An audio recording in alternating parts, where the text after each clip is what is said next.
হাঁটুর ঠিক নিচে পায়ের মাংসল অংশে মাঝে মাঝেই ব্যথা করে। এতটা ব্যথা হয় যে চোখ থেকে জলও বেরিয়ে যায়। একটানা বসে থাকলে বা দাঁড়িয়ে থাকলে দুক্ষেত্রেই সমস্যা হচ্ছে। আবার ঘুমের মধ্যে অনেক সময় পায়ে এমন টান ধরে গেছে যে সেই মুহূর্তে উঠে বসাটাই বেশ কষ্টকর। এই বিষয়টা যে আমাদের হচ্ছে এইটা ভেরিকোজ ভেনে সমস্যার জন্য হচ্ছে।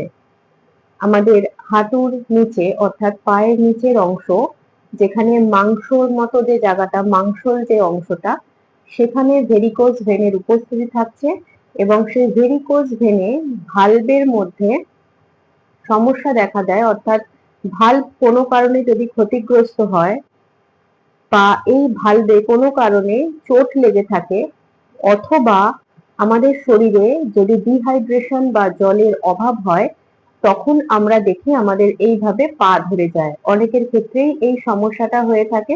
সাধারণত ৩০ বছর বয়স পেরোনোর পর থেকেই আমরা এই সমস্যার সম্মুখীন হতে শুরু করি। দেখা গেছে যেসব মানুষদের দীর্ঘক্ষণ একই রকম ভাবে বা একই রকম ভঙ্গিমায় বসে থাকতে হয়, পা ঝুলিয়ে বসে থাকতে হয় বা দাঁড়িয়ে থাকতে হয়, তাদের ক্ষেত্রে এই সমস্যা দেখা যায়। নারী এবং পুরুষের মধ্যে নারীদের কিন্তু এই ব্যথার সম্ভাবনা সবথেকে বেশি দেখা গেছে এখনো।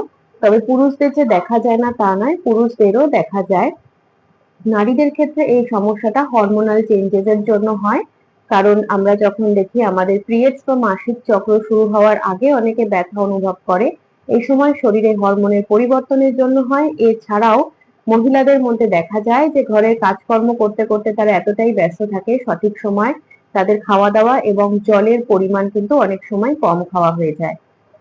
এর থেকে যদি বেরিয়ে আসতে হয় বা এই ব্যথা আমাদের অনুভব একটু কম করতে হয় সেক্ষেত্রে আমাদের দেখতে হবে ওজন যেন বেড়ে না যায় এবং আমরা যে প্রত্যেকদিন খাবার খাচ্ছি সেই খাবারে আমাদের ফাইবারের পরিমাণ বাড়াতে হবে এবং নুন যৎ সামান্য কম খেতে হবে। নুনের ক্ষেত্রে সন্দক লবণ খাওয়া সবথেকে ভালো। এছাড়াও হাঁটাচলা করতে হবে এবং এক্সারসাইজের তো কোনো বিকল্পই নেই।